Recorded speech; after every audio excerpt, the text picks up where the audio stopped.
sana maputol. Nakapag-umpisa na po tayo kanina ng 1 minute, naputol po tayo.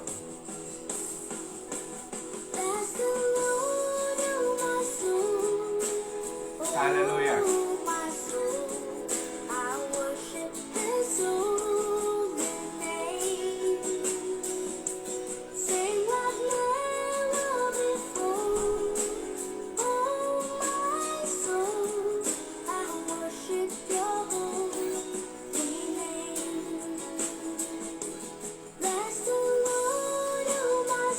Nakita ko na po mga pangalan nila Dalia de la Cruz, Jocelyn Milarpis, Lucy Milarpis, Teresita Milarpis, at Amalia Milarpis Santos. Ganon din po yung aking mabuting may bahay, Aurora Milarpis Castro.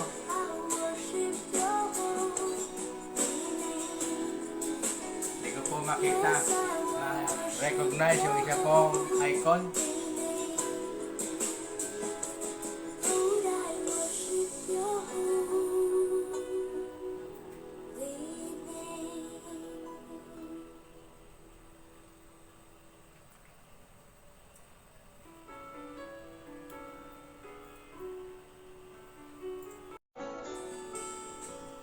Nakatulog na po siguro. Si Lenny, andyan na kanina.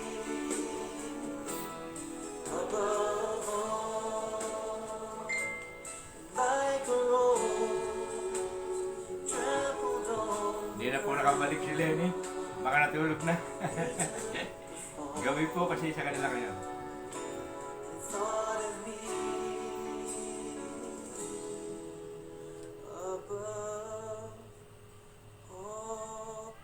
Purihin po ang Panginoon, isa pang papagpalang hapon po sa ating lahat.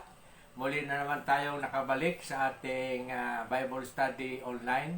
Tayo po ay hindi nagkaroon ng gawain nung nakakaraang linggo. Hindi ko rin po na-abiso sa inyo ito. Ito na naman po ay pagkukulang ng inyong lingkod. Pero ako po ay nakapaghanda ng mensahe para sana sa nung linggo. Ang pamagat po sana noon o ang paksa natin sana ay ang paanyaya ng Panginoon ay para sa lahat.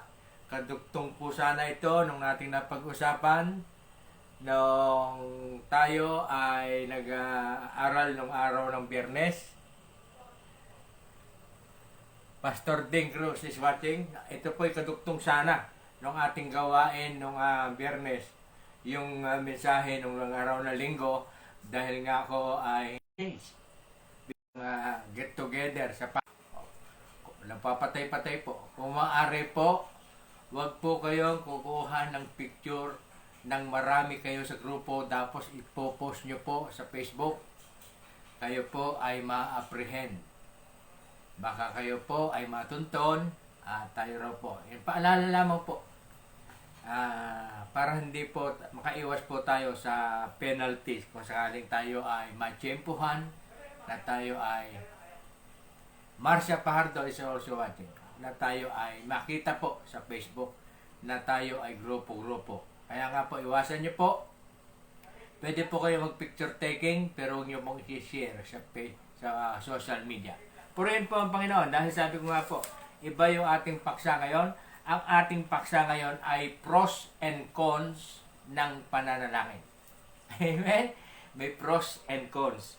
Ang mas gusto kong pangalanan nito o ang paksa natin ay pamagatan natin ang pakinabang sa pananalangin.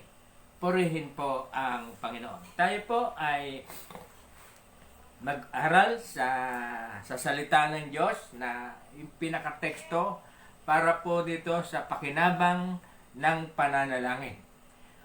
Sa lahat po ng may mga Biblia na po sa tabi nila, buksan niyo po ang inyong Bible sa Lumang Tipan, Aklat ng Awit, chapter 32, verse 1 to 11. Buo po ng chapter 32 ay atin pong pag-aaralan. Sa may mga Bible po, Awit, chapter 32, verse 1 to 11. Doon po sa wala ay sumunod na lamang sa aking pagbasa. Mapalad ang tao na pinatawad na yaong kasalanan at nalimot na rin ang kanyang nagawang mga pagsalangsang. Mapalad ang taong sa harap ni Yahweh ay di naparatangan dahil sa siya ay di nagkasala at hindi nanlinlang. Noong hindi ko pa naipahayag giring kasalanan, sa buong hapon ako'y nananangis sa matinding lumbay. Verse 4, sa araw at gabi, bigat ng kamay mo ang nararamdaman, ano pat wala nang nalalabi akong lakas sa katawan. Hamog ang kaparis na dagling natuyo sa sikat ng araw. Verse 5, ako ay lumapit sa iyong harapan at salay inamin.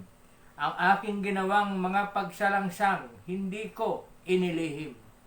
Pinagpasiyahan ko ang lahat ng ito sa iyo'y idaing at aking natamo ang iyong patawad sa sala kong angking.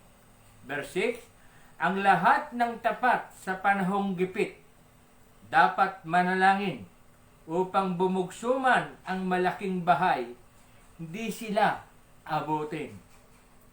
Kublihan ko'y ikaw ang sasagip, kung nababagabag, aking aawitin ang pagkalinga at iyong pagliligtas.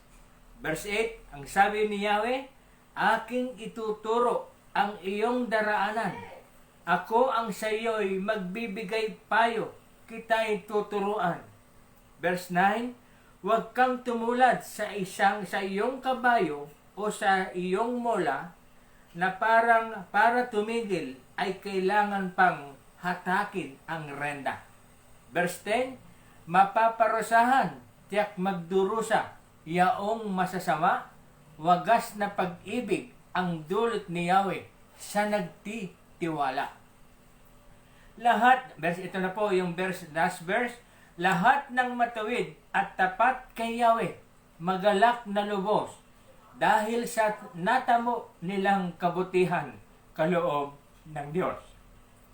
Sumigaw sa galak ang lahat ng taong sa Kanya'y sumunod. Purihin po ang Panginoon, napagpala na po ang Kanyang mga salita. Tayo po ay manalangin. Banal at dakilang Diyos na makapangyarihan sa lahat, kami nga po, Panginoon, ay muling dumudulog sa iyo, nananalangin, nagpapakumbaba sa iyong harapan, na gawin mo po, Panginoon, na karapat-dapat ang aming mga panalangin.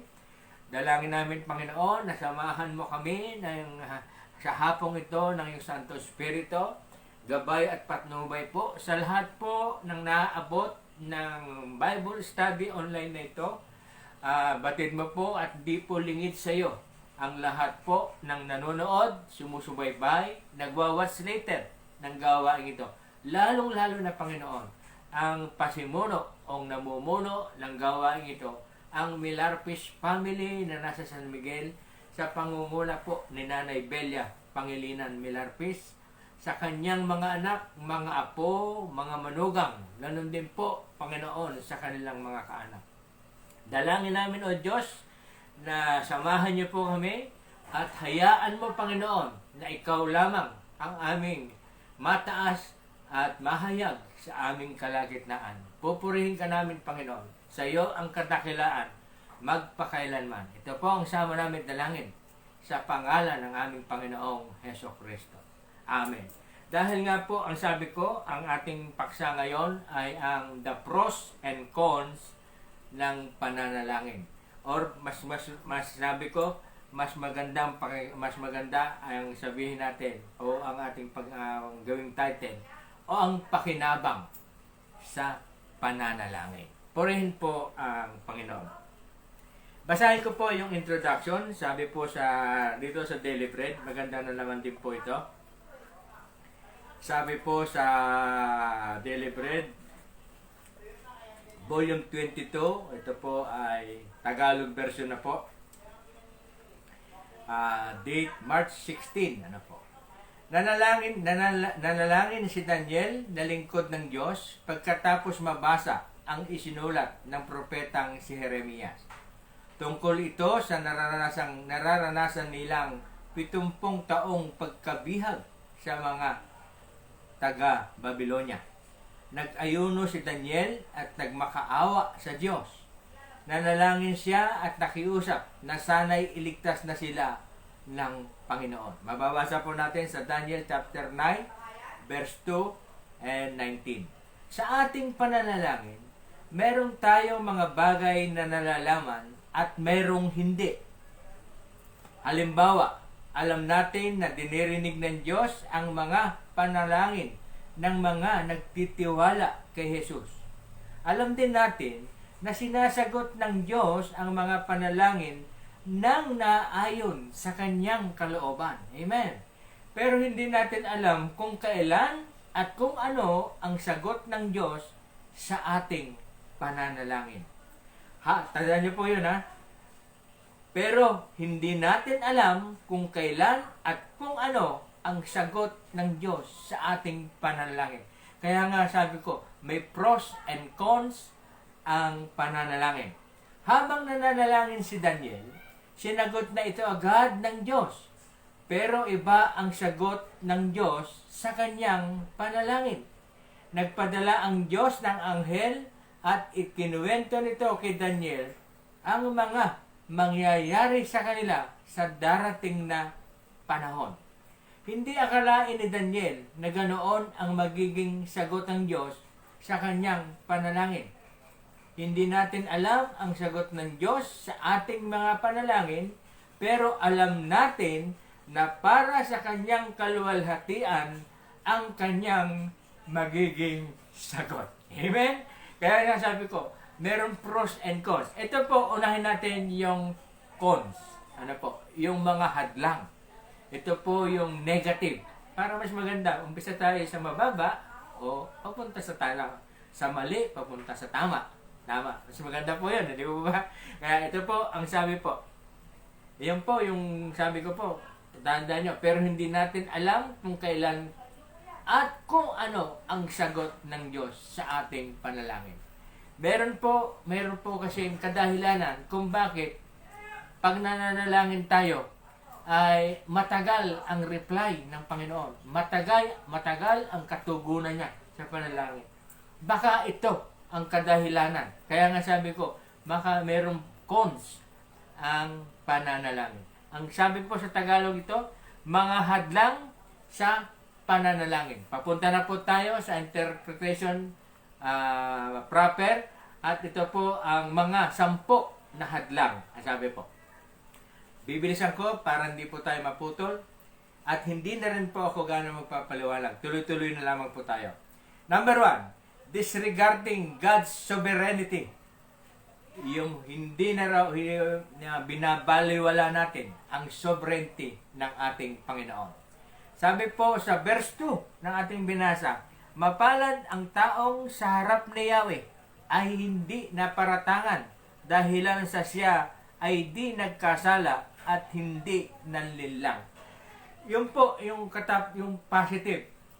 Pero po yung mga tao na hindi hindi sabi sa harap ni Yahweh ay hindi naparatangan. Ibig sabihin may mga taong na sisinungaling o wala sa matuwid na pamumuhay, kaya nga sila ay dinidisregard nila ang God's sovereignty.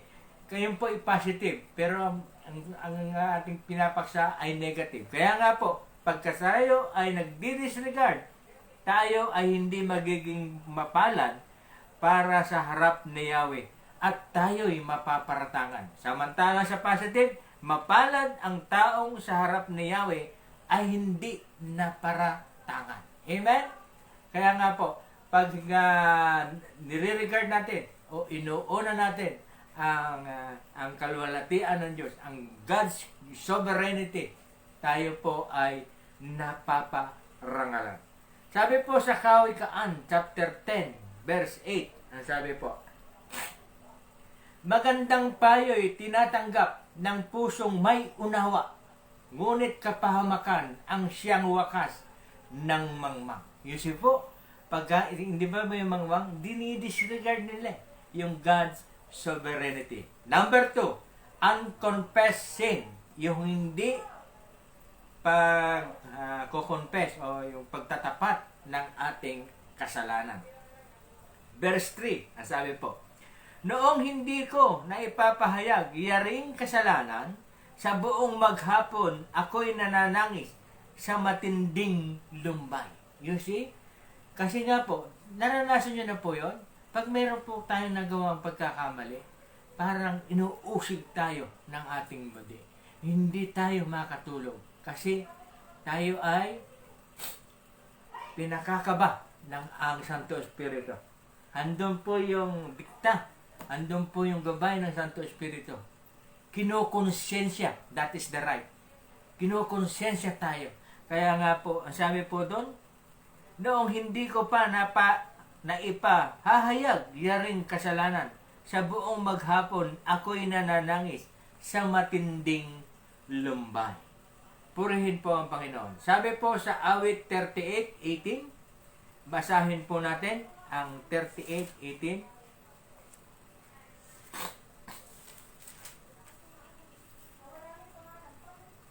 Ang sabi po, aking iahayag ang kasalanan ko, mga kasalanang sa aking gumugulo. Kaya dapat nga po, pag ayo unconfession, pag hindi po natin inihayag o inilabas o ihiningi ng tawad sa Diyos o inilapit sa Diyos, ito po ay nagiging sagabal sa ating pananalangin. Kaya nga po baka yung panalangin natin hanggang kisame lang Hindi po makakaabot dahil meron po tayong unconfessed sin. Number 3, unsurrendered will. Ano po? Yung hindi pagiging masunurin. Yung hindi natin ginagawa. Yung ating ang ginagawa, yung ating will, hindi the Lord's will, the God's will. Ano po? Ang sabi po sa 4, ang sabi po doon, sa ating pinag-aaralan, ang sabi po,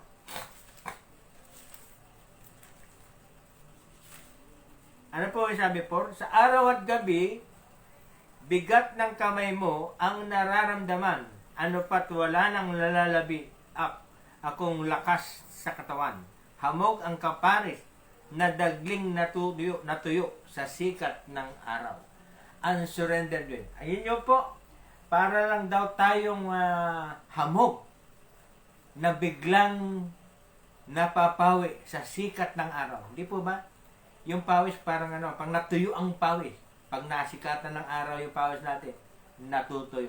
Yun po yung unsurrendered will. Sabi po sa awit chapter 40 verse 8, ang nais kong sundi iyong kalooban, aking itatago sa puso ang aral.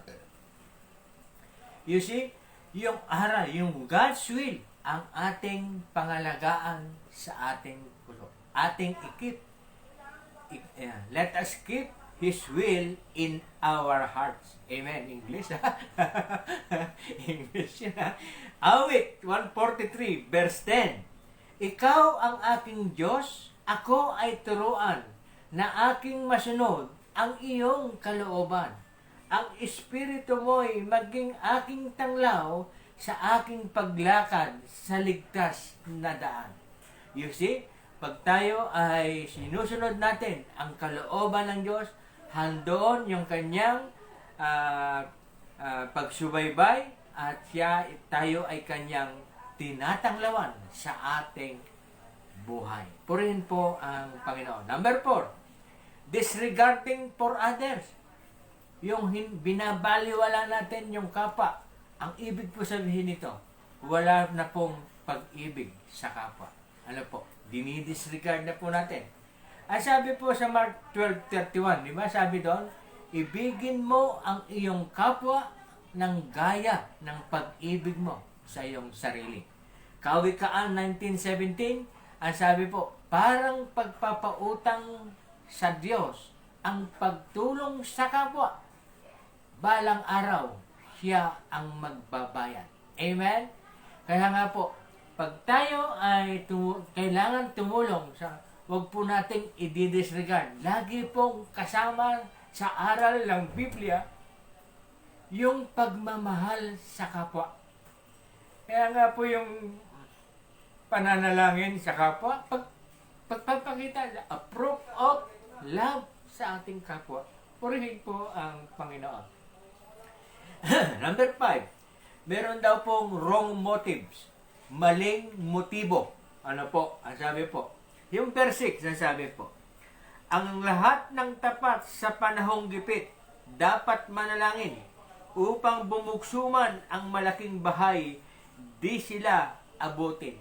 Meron nga pong dumarating sa tapat at sila nga po ay hindi matitinag kasi nga po meron silang motibo.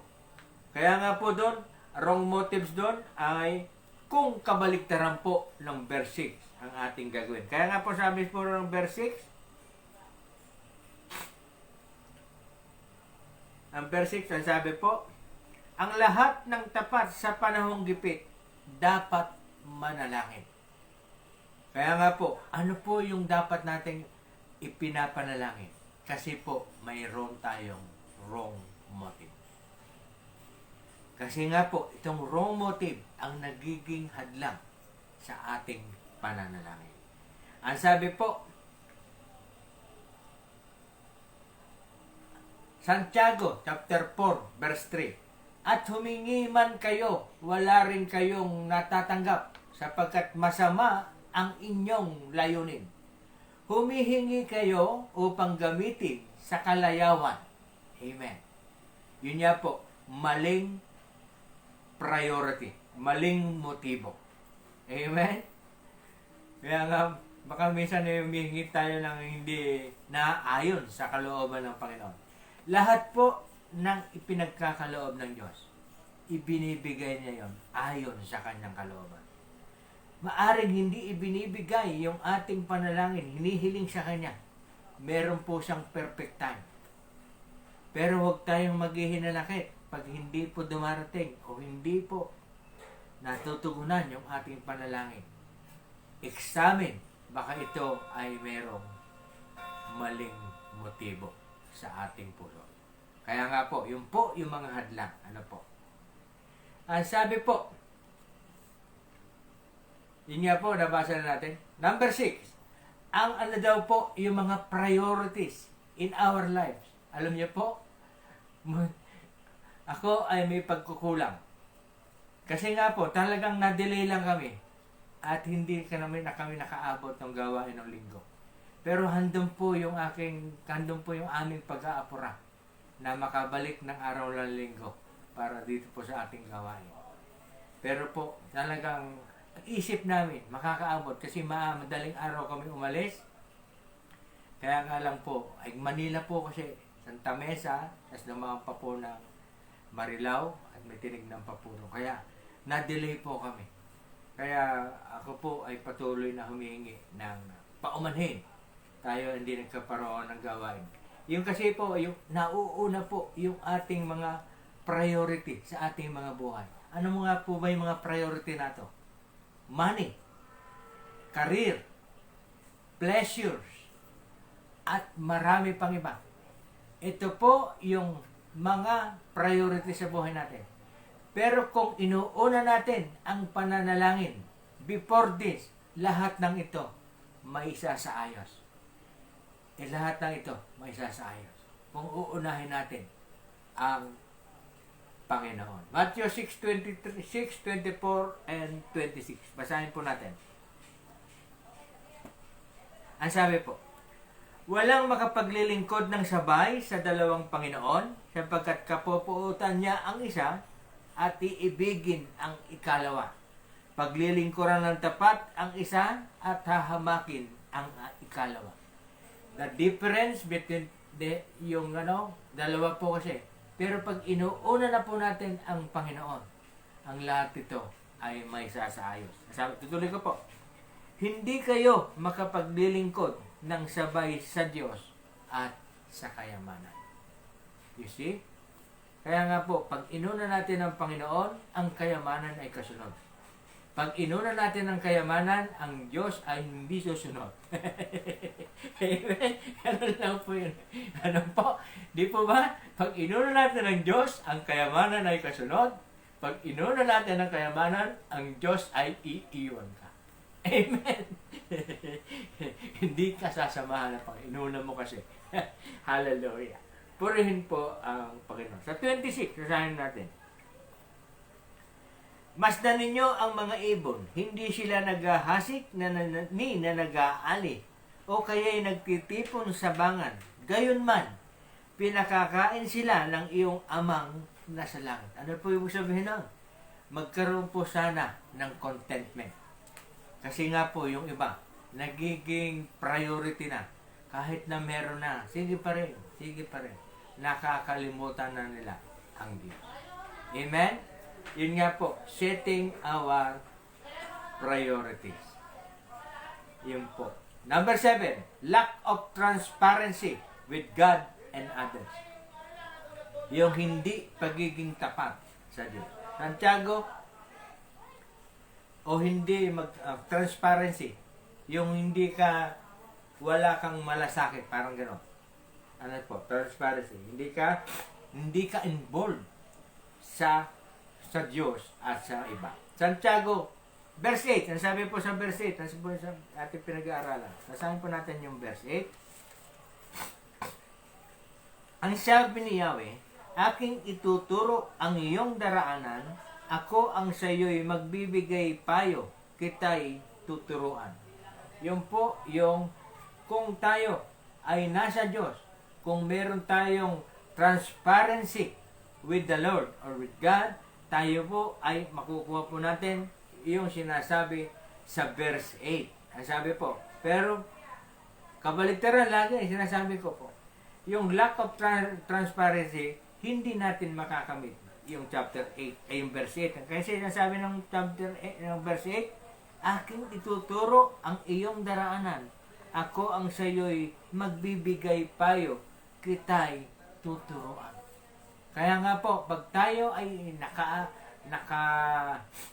naka-hook o nakatawag dito, naka-involved sa gawain ng Panginoon, tayo ay kanyang i-involve din sa kanyang presensya. Kaya nga po, yun po sabi po, Santiago 5:16.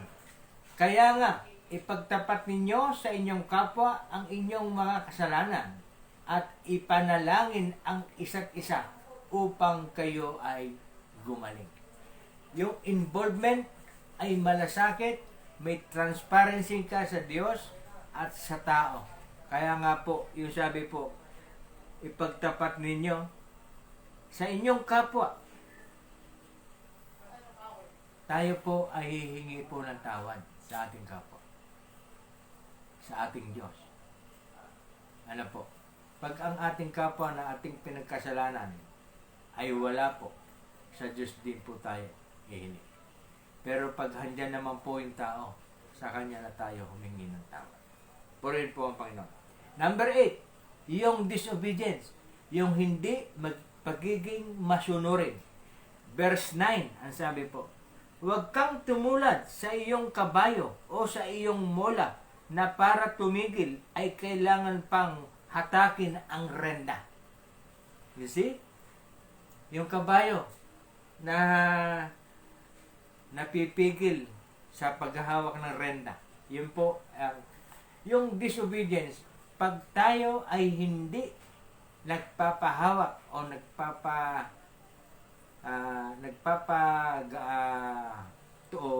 umihiwalay sa kalooban ng Diyos, tayo ay nagiging disobedience. Sabi po sa verse 1 John chapter 3 verse 24, ang sumusunod sa mga utos ng Diyos ay nananatili sa Diyos at nananatili naman sa Kanya ang Diyos.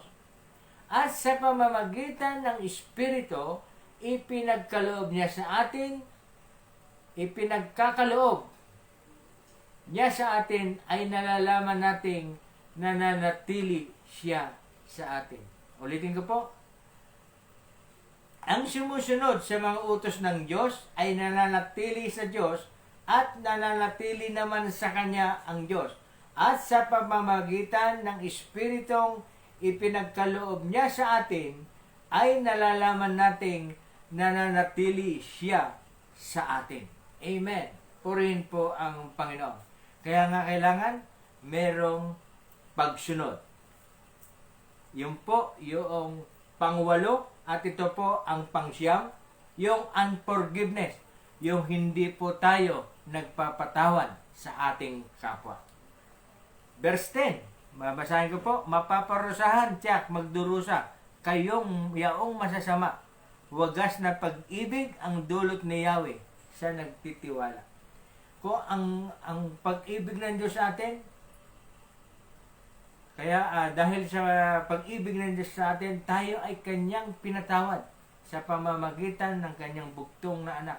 Kaya nga po, pag tayo ay hindi nagpapatawad, ang sabi ko, mapaparusahan tiyak. Magdurusa tayong yaong masasama. Kaya nga, unforgiveness. 1 John chapter 3, verse 21 and 22. Mga minamahal, kung hindi tayo inuusig ng ating budhi, panatag ang ating loob na makalalapit tayo sa Diyos. Yun nga po, pag hindi ka nagpapatawad, hindi magiging panatag ang iyong loob upang makalapit ka sa Diyos. Tinatanggap natin ang anumang ating hingin sa Kanya sapagkat sinusunod natin ang Kanyang utos at ginagawa ang nakalulugod sa Kanya. Ganon din po sabi po sa Colossus chapter 3 verse 13, magpaumanhinan kayo at magpatawaran kung may hinanakit kayo sa isa't isa. Pinatawad kayo ng Panginoon, kaya't magpatawad din kayo. The last and not the least, yung chapter 10 na mga hadlang, the cons sa pananalangin, yung kulang sa pananampalataya, the lack of faith. Ang sabi po, lahat ng matuwid at tapat kay Yahweh, magalak na lubos dahil sa natamo nilang kabutihang kaloob ng Diyos. Yun po, yung may nagtitiwala. Kaya nga po, lahat ng matuwid at tapat ay magalak at matatamo nila ang kabutihang kaloob ng Diyos. Kaya nga sabi ko, laging negative, positive naman ang ating binabasa. Purihin po ang Panginoon. Sabi po sa Santiago, chapter 1, verse 7 and 8, huwag umasang tatanggap ng anuman mula sa Panginoon ang taong pabago-bago ang isip at hindi alam kung ano ang kanyang ibig. Kailangan po tayo ay firm ang ating pananampalataya. Huwag po tayong magkukulang. Pag sinilingin natin sa Panginoon, get it. Paniwalaan natin na mangyayari yung ating pinapanalangin. Lakasan natin yung ating panalangin. God will provide. God will answer. Amen. Laging ganun. Positive. Dadagdagan po natin yung ating pananampalataya. Kaya nga po, yun po yung mga 10 na mga hadlang sa pananalangin. At ito naman, ang kasagutan. Ano naman po yung pakinabang? Sabi ko, the pros and cons. Inuna po natin yung cons, ngayon naman ay pros. Ano po ang mga pakinabang? Number 1, napapalapit sa Diyos. Amen. Tayo ay nagiging closer to God. Sabi po ng 8, verse 8, ang sabi ni Yahweh, aking ituturo ang iyong daraanan, ako ang sa iyo'y magbibigay payo, kita'y tuturuan. Parang handyan lang ang Diyos sa iyo. Napapalapit ka sa Diyos. Tinuturuan ka kasi malapit ka sa kanyang puso. Amen? Isaiah 40 verse 11. At tulad ng pastol, yaong kawan niya ay kakalingain sa sariling bisig. Yaong mga tupay kanyang titipunin sa kanyang kandungan ay pagyayamanin at papatnubayan. Amen? Isaiah 40:11. Amen? Mapapalapit sa Diyos. Number 2. Ito na po yung mga pakinabang, ha? Tandaan nyo. Nag-aalis ng takot. Amen. 7. Ang sabi po sa verse 7. Inuulit-ulit natin yung itong verse na chapter 32, may pros and cons. Nilapatan ko po ito ng ating pinag-aaral. Ano po yung sinasabi sa nag-aalis ng takot. Kublihan ko'y ikaw ang sasagip kung nababagabag. Amen? Nag-aalis ng takot. Kaya nga pag tayo ay may takot na mayroong alalahanin, may bagabag sa ating mga puso, di ba? Tayo ay lumalapit sa Diyos, nagpapakubli tayo sa Kanyang kapangyarihan at Kanyang kabutihan. Amen? Kaya nga po, sabi po, yun po yung sinasabi sa verse 7. Awit 34, verse 4. Ang aking dalangin, dinidinig ng Diyos, na wala sa akin ang lahat kong takot. Amen? Pag tayo ay panalangin natin, ay dinidinig ng Diyos. Yung takot natin, naiibsan, nagkakaroon tayo ng kapayapaan. Amen? Isaiah 41 verse 10. Ako'y isa sa inyo, huwag kang matakot. Ako ang iyong Diyos, di ka dapat mangamba. Kanino man, palalakasin kita at tutulungan. Iingatan at iligtas. Amen. Hallelujah. Hallelujah. Nag-aalis ng takot. Pangalawa pa lamang po yung benefit. Number 3 benefit. Nagbibigay ng pag-asa. Hallelujah. Verse 6, ang sabi, ang lahat ng tapat sa panahong gipit, dapat manalangin. Nagkakaroon po ng pag-asa sa pamamagitan ng pananalangin. Pag lumapit sila sa Diyos sa pananalangin, meron silang pag-asa na makakamtan nila yung kanilang hinihiling. Kaya nagkakaroon po ng pag-asa. Hallelujah. Hallelujah. Nagbibigay ng pag-asa. Awit chapter 42, verse 5. Bakit ako nalulungkot? Nabahala ng mainam. Sa Diyos ako may tiwala. Siyang aking aasahan. Diyos na tagapagligtas, muli ko siyang aawitan. Ulitin ko po, sa Diyos ako may tiwala, siyang aking aasahan. Kaya nga po, meron po tayong pag-asa. Meron tayong inaasahan mula sa Diyos sa pamamagitan po ng ating pananalangin. Number 4. Nagbibigay ng kalakasan. Amen. Verse 6, nasabi, ang lahat ng tapat sa panahong gipit dapat manalangin. Nulit ko po ulit, upang bumuksuman ang malaking baha, di sila aabutin. Yun po, yung nagbibigay ng kalakasan. Ang lahat ng tapat sa panahong gipit, dapat manalangin. Ito po ay nagbibigay kalakasan sa atin. Kasi alam natin na ang ating panalangin ay diringgin ng Panginoon. Kaya nagbibigay po siya ng kalakasan. Yung panalangin po ay nagbibigay ng strength sa atin. Ang sabi po, sa awit 28 verse 7, ang sabi, si Yahweh ang aking tagapagsanggalang, aking kalakasan, kaya naman ako ang pagtitiwala ay sa Kanya lamang. Nagagalak ako sa Kanyang ginawang pagtulong sa akin. Amen? Andon yung kalakasan sapagkat tayo ay tinutulungan ng ating Panginoon. Number 5, nakararanas ng kagalingan. Amen?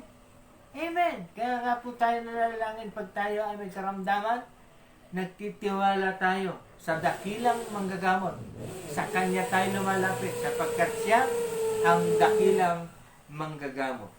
Verse 7, nasabi po, yung ating pinag-aaralan, kublihan ko ikaw ang sasagip kung nababagabag.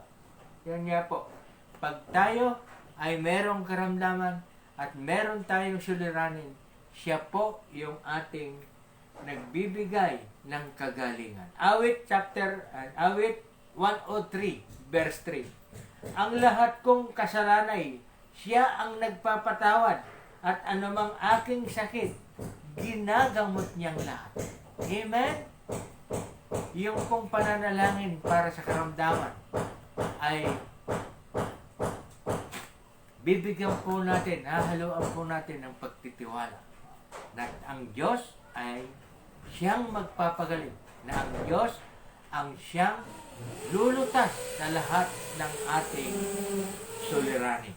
Yun nga po, ang sabi po, nakararanas ng kagalingan. Number 6, nagiging matuwid. Amen. Dahil daw po sa pananalangin, nagiging matuwid tayo. We are righteous in front of God. Pag tayo po kasi po yung pang ating pananalangin, tayo po ay nakikipag-usap sa Kanya, tayo po ay nakipagpapalitan para tayong body-bodies, nagkakaroon po tayo tuloy ng pagiging matuwid. Halos pumapantay po tayo sa Kanyang kalwalhatian. Kaya nga po, nagiging matuwid ang taong mapanalanginin. Amen. Sabi po. First John, unang Juan chapter 3, verse 3.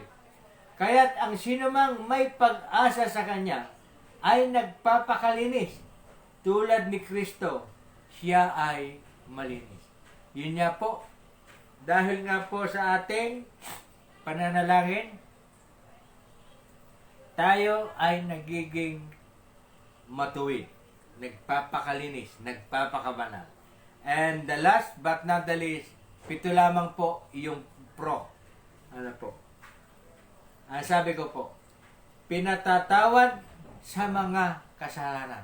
Forgiveness ng ating kasalanan. Sabi po sa verse 1, mapalad ang tao na pinatawad na yaong kasalanan at nalimot na rin ang kanyang mga nagawang kalapastanganan. Amen? Tayo ay pinapatawad ng Diyos dahil sa ating pananalangin. Amen? Nagkakamit tayo ng kapatawaran dahil tayo ay lumalapit sa Panginoon.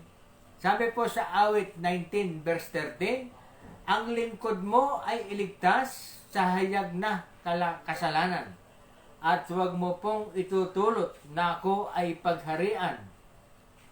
Mamuhay akong ganap na wala ng kapintasan at lubos na lalaya sa kuko ng kasalanan. At lubos na lalaya sa kuko ng kasalanan. Yun nga po yung merong kalakasan at tayo ay meron ng kapatawaran nagmumula sa Kanya. Kapatawaran ng ating mga kasalanan. Tayo po ay maliligtas sa hayag na kasalanan at itutulot na tayo ay Kanyang mapagharian. Purihin po ang Panginoon. Hallelujah. Yun po, yung sinabi ko, ano po yung mga panginabang? Ina lamang po ang aking i-recap. Ano po ang ating panginabang? 7. Number 1, napapalapit sa Diyos. Number 2, nag-aalis ng takot. Number 3, nagbibigay ng pag-asa. Number 4, nagbibigay ng kalakasan. Number 5, nakararanas ng kagalingan. Number 6, nagiging matuwid. At number 7, pinatatawad sa mga kasalanan. At pag tayo ay pinatawad sa ating kasalanan, tayo ay nasa kalooban na ng Diyos. Sakop niya na po tayo. Hawak niya na po tayo. Kaya nga po sabi sa verse 1, mapalad ang tao na pinatawad na iyaong kasalanan at nalimot na rin ang kanyang nagawang mga pagsalangsang. Purihin po ang Panginoon. tayo po ay dadako, tama? Meron tayong 40 minutes na. Wah? 35 minutes na sa ating interpretation. Ang sabi po dito ko rin po kukunin ang aking conclusion. Ano po? Sabi po sa date, petsa po ay Mayo 5. Habang pinapanood ko nagluluto ang aking ina, biglang umupoy ang kawali. Lumabas ng kusina ang aking ina para kumuha ng pampatay ng apoy at naiwan akong mag-isa. Bata pa ako nang mangyari iyon. Sumigaw ako, sunog! Sinabi ko pa, sana sa oras na nang panalangin namin ngayon. Noong bata pa kasi ako, madalas kong naririnig na sinasabi sa bahay namin, oras na para manalangin. Kaya akala ko may oras kung kailan pwedeng manalangin at may oras naman na hindi pwedeng manalangin. Ang totoo, kahit anong oras ay pwede tayong manalangin. Correct. Kahit saan lugar, kahit anong oras, pwede tayong manalangin. Kapag natatakot, nag-aalala at may mga problema, dapat tayong manalangin.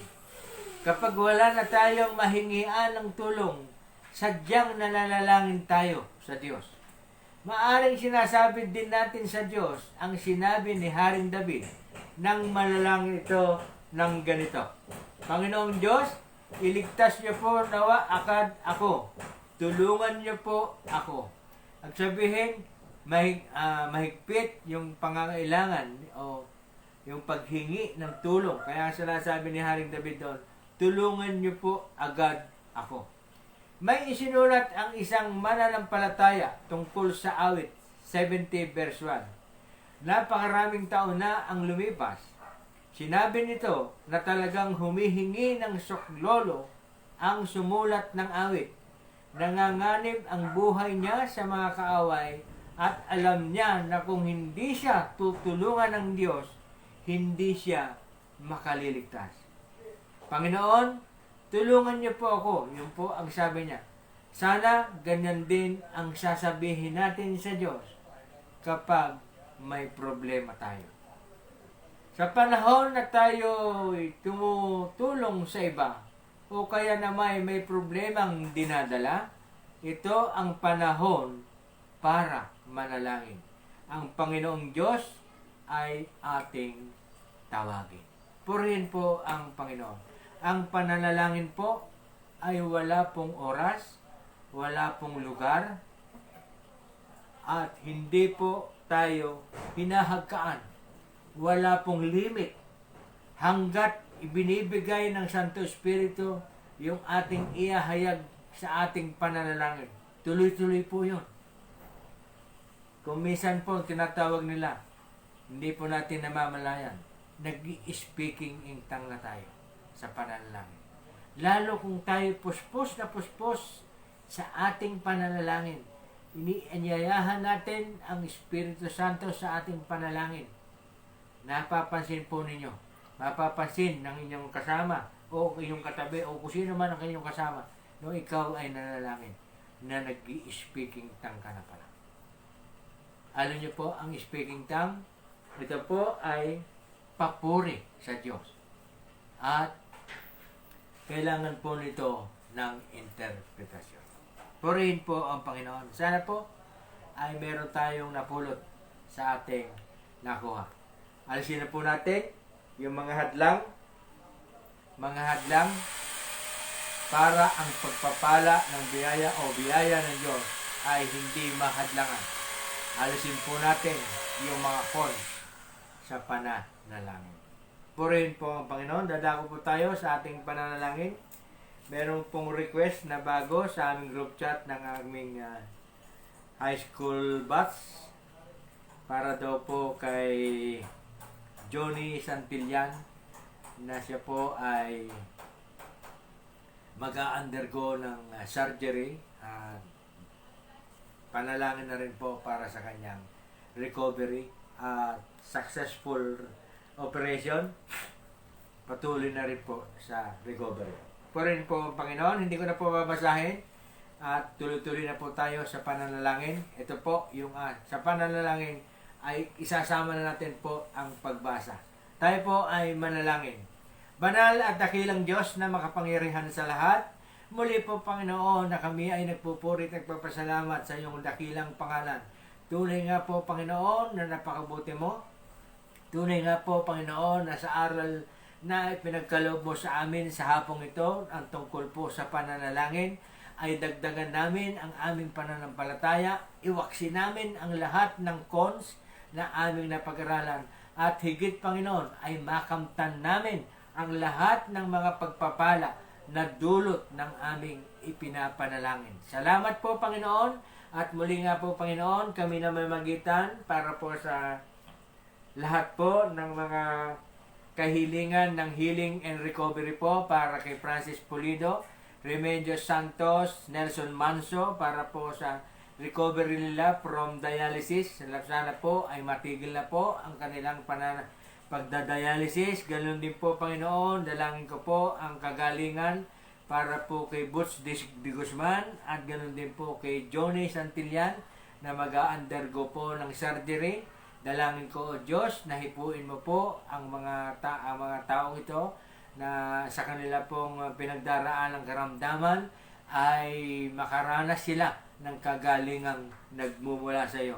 Ganon din po, Panginoon, ang patuloy pong recovery ni Lourdes Patron, Mrs. po ni Ed Patron, na aking batchmate. Ganon din po kay Teresita Milarpes na tapos na rin po, nakapag-undergo na po sa surgery. Dalangin ko, O Diyos, na sila nga po ay makarecover na sa kanila at bumalik na po ang dati pong kalakasan ng kanilang mga kalusugan. Ganon din po ang pananalangin namin para pa kay Baby Harriet Lian Yulaso na magkaroon na po ng ganap, nakabuhay at hininga, maalis na po sa ICU. Ganon din po para kay Baby Sky, sa baby po ni Princess at ni Jenmark, na patuloy nga po, Panginoon, na umigi na po ang kalagayan ng batang ito. Maalis na po yung kanyang pinagdaanan mula po sa incubator at nawa, Panginoon, ang kanyang kalusugan. Ang dalangin na lamang po namin, Panginoon, ay maging matatag na po at galap na po ang kanyang pangangatawan at ang kanyang buhay. Ganun din po ang patuloy na pong pananalangin para sa good health, sapagkat sila po ay nakaranas ng karamdaman para po kay Eddie Hilario ng Canada at ganun din po kay Juby Moyo ng Japan. Dalangin ko din po, Panginoon, patuloy po namin tinataas sa iyo ang aking apo na si John Patrick Castro sa kanyang naharap na examination para po sa extension ng kanyang kontrata sa Japan. Dalangin ko, O Diyos, ang iyong katatagan, karunungan, kalakasan, at ganoon din po, Panginoon, ang kanyang hinaharap na examination na ito ay kanyang mapagtagumpayan. Ganoon din po, Panginoon, ang nilalapit namin, sinasamo namin sa iyo ang mga naghahanap po ng hanap buhay, ng trabaho, para po kay Jocelyn Milarpes, kay Teresa de la Peña, Roy Vincent Santos, kay Jed Milarpes, ganun din po kay Marvin Castro at Dali Castro sa kanilang hanap buhay. Nawa, Panginoon, ay makatagpo sila, Panginoon, ng trabaho upang, Panginoon, ang kanilang pamilya ay kanilang matustusan at maitaguyod, Panginoon, at malayo sa pagkakasala. Ganon din po, Panginoon, tinataas ko po sa iyo sa hapong ito ang mga namumuno ng Milarpes, namumuno ng aming gawain ito, ng Milarpes family from San Miguel, Bulacan, sa panguna po ng aking may bahay na naroon po sa kasalukuyan sa San Miguel, kay Aurora Milarpes Castro at sa kanyang pamilya. Ganon din po kay Amalia Milarpes Santos at ang kanyang pamilya, kay Evangeline Milarpes de la Peña at ang kanyang pamilya, kay Rodolfo Milarpes and family, kay Rizal Milarpes and family also, Ganon din po kay Lucy Milarpis Ilustrisimo at sa kanyang pamilya at mga anak. Ganon din po kay Felix Milarpis at sa kanyang pamilya. Kay Manuel Milarpis at ganon din po sa kanyang pamilya. At ganon din po para kay Teresita Milarpis at Jocelyn Milarpis.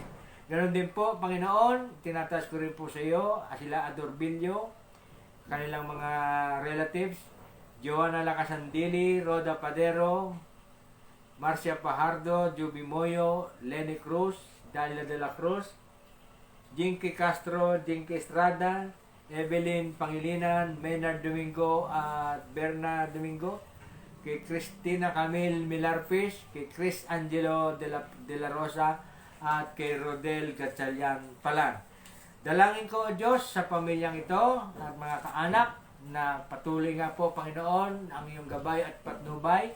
Ganon din po ang iyong pagpapala, pag-iingat, kalusugan, kalakasan, ganon din po kagalingan po sa lahat po ng may mga karamdaman, lalo-lalo na po kay Nanay Belia sa kanyang kalusugan, karagdagang kalakasan, kalusugan, at mainam na pangangatawan ay sumakay niya, Panginoon. Ganon din po sa aking mga sa accounting office na aking tinuturuan na pinupuntahan sa Kapitolyo, sa pangunguna po ni Ma'am Marites Prehinal, at lalong-lalo na, Panginoon, kay Ate Merly de Belen Paulino, kay Ate Susan Tanjama, kay Ate Nancy Enriquez, kay Ate Esme Torres, kay Kuya Romel Santos, kay Kuya Alfred Marquez, kay Ate Vicky Centeno, at kay Ate Gloria Bitog, at doon po sa iba pang mga empleyado ng accounting office, ay patuloy ko po silang itinataas sa iyo, gabay din po at patnubay, pagpapala at pag-iingat din po para sa bawat isa, at kagalingan din po sa lahat po ng may karamdaman. Ganon din po, tinataas ko rin po sa hapong ito ang lahat po ng aking kasama sa aming gawain, kay Pastor Aileen Manumbas, kay Pastor Efren Nicolas, at kay Pastor Don de la Cruz ng Malolos. Ganon din po sa aking mga elementary batchmate na sila Gloria Bravo, Eloisa Tolentino Estrella, Gloria Santa Ana, Rupina Roque, Maria P. Sevilla, Mario Jose, Boy Kundangan, Obet Hernandez, Emil Santos, Edna Estrella. Ganon din po, Panginoon, kay Nanette Sampana na aking mga batchmates sa elementary. Ganon din po sa aking mga batchmates sa high school, kay Ed Patron, Eddie Hilario, Ernie de la Cruz, Elvis Alonga, Danilo Dongkog, at Benji Cometa. At sa aking mga kaibigan na magkapatid na Ricardo Singh at Rodolfo Singh, Chris Rieta, Rod de Chosa, Jeremiah Lombos, kay Ate Nita Panganiban, kay Milet Panganiban, Isabel Baldon, at kay Mayan Rase Gonzales. Lord, dalangin ko po, Panginoon, sa kanila ang iyong ding gabay at patnubay. Patuloy din po, Panginoon, ang dalangin ko ng iyong pagpapala para sa bawat isa sa kanila. Ganon din po, Panginoon, ang patuloy na kalakasang physical, kalakasang spiritual sa bawat isa. Ganon din po ang kagalingan sa lahat po ng may karamdaman. At pagpapala po, Panginoon, ang sumakanila. Salamat po, Panginoon, sa mga buhay po nila na sumusubaybay po sa aming gawain. At patuloy din po namin itinataas sa iyo ang lahat po ng OFW na aming kaanak, kaibigan, kakilala, na aming itinataas sa aming gawain. Patuloy po silang iyong pagpalain, gabayan at patnubayan. Lalong-lalo na, Panginoon, sa yung mga nasa Japan, sa aking apo na si Patrick Castro, Gerardo Gaspar, kay Leonard Caparas, Juby Moyo and family, kay J.R. Santos, kay Jesusa Corpus Castro, kay Glenda Yamaguchi at ang kanyang pamilya. Ganon din po sa Abu Dhabi, kay Marcia Pajardo at Ricardo Singh. Ganon din po sa USA, na sa magkapatid na Sarah Cruz at Lenny Cruz at ang kanilang mga pamilya. Ganon din po, Panginoon, sa yung nasa Taiwan na si Andoria, ganon din po sa Hong Kong kay Glenda Pagaduan Gomez, ganon din po sa Abu Dhabi sa Jeddah, kay Marvin Pangilinan, kay Eser Hipolito na nasa Norway, kay Hede Lario at kanyang pamilya na nasa Canada, sa aking mga pamangkin, Panginoon, na nasa Italy, kay Rene Apostol, Maribel Apostol, Heide Apostol, Danilo Apostol, ganon din po kay Lea Sigalay, ganon din po kay Jane Baniked and family at Ate Ami Basco and family na nasa Australia. Ganon din po, Panginoon, yung mga nasa Middle East, para po kay Butch Gonzales, kay Lynn Maglaki, kay Jason Cabrera, Ed Cabrera, at kay Cathy Cabrera. Dalangin ko, Diyos, sa lahat po ng aking mga nabanggit ng mga OFW na ito, dalangin ko po ang iyong pag-iingat, dalangin ko po ang iyong pagpapala sa kanilang mga trabaho, dahil po sila ay nasa ibang bansa para magtrabaho, sa pagpapala po at pagpapatuloy po at pagtataguyod po ng kanilang mga pamilya. Kaya nga po, Panginoon, dalangin ko po sa kanila ang kalusugan, kalakasan, malayo po, Panginoon, sa kapahamakan, malayo po sa COVID-19, ganon din po ang good health and physical strength, Panginoon, para po sa kanila. At ganon din po sa kanilang mga pamilya. Patuloy po rin po tinataas sa iyo ang namumuno ng aming bayan, ang aming probinsya. Kaya sa aming Governor Daniel Fernando, ganon din po sa aming Vice Governor Willie C. Alvarado, ganon din po sa lahat po ng sangguniang panglalawigan at lahat po ng empleyado ng Kapitolyo. Patuloy ko pong itinataas sila sa iyo, Panginoon, na hinihiling din po ang iyong gabay at patnubay sa bawat isa, kalusugan, pagpapala at pag-iingat po para sa kanilang mga buhay. Salamat po, Panginoon, sa oras po ito ay amin nang tatanggapin ang lahat ng aming inilulog sa iyo. By faith, Panginoon, nananalig kami dahil po sa aming napag-aralan. Lakasan po namin ang aming pananampalataya upang ang lahat ng aming idinudulog sa iyo ay aming makakamit. At yun nga po, Panginoon, ay amin ang tinatanggap sa hapong ito. Salamat po sa iyong kabutihan. Salamat po sa iyong pagpapala. Salamat po, Panginoon, sa patuloy mong pagsusubaybay sa bawat isa sa amin, lalong-lalo na, Panginoon, ang aming gawain na ito, na hindi po sana napuputol ng internet at hindi rin po sana magiging sagaban sa aming hanap buhay. Kaya nga po, Panginoon, ang pagpapala at patuloy na pag-iingat mo ang aming dalangin upang kami, Panginoon, ay makatugon sa iyong kalooban, makatugon, Panginoon, sa lahat ng aming katungkulan, itong mga tungkulin at gawain para sa ikalulugod ng aming mga espiritu na ayon sa iyong kalooban. Salamat po, Panginoon.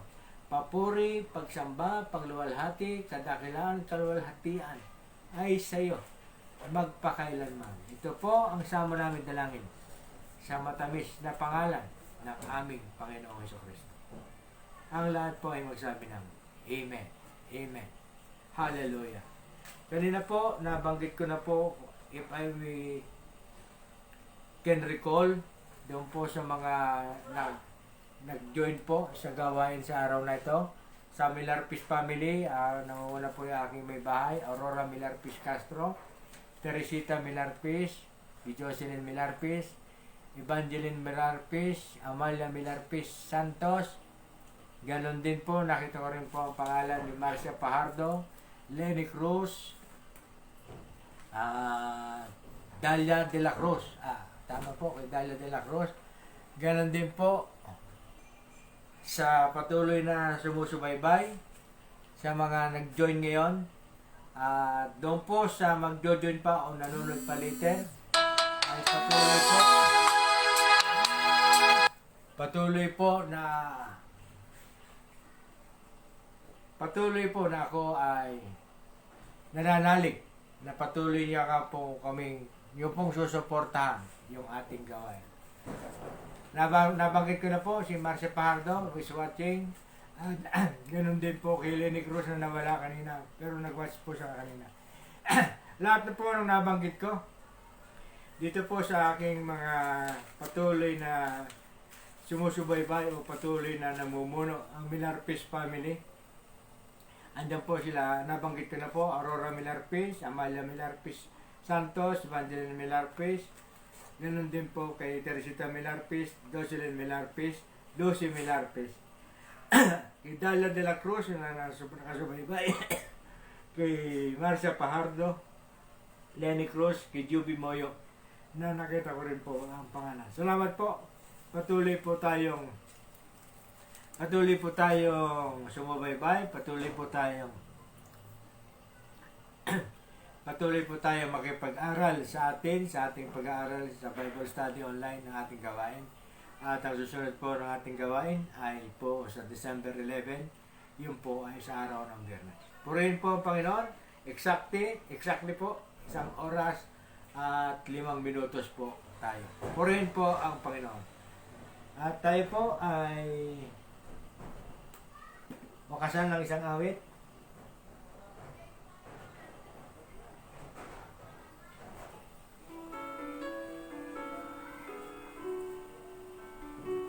Ano po, mabasa ka pa po yung ibang mga muli. Tayo po ay mamamaalam. Tayo po ay pasamantalang mamamaalam sa hapong ito. Tayo po ay babalik sa araw po ng Biyernes. Tululogin po ng Panginoon. Ang pagpapala po at pag-iingat ng Diyos ay sumating lahat. Bye-bye now. To God be the glory.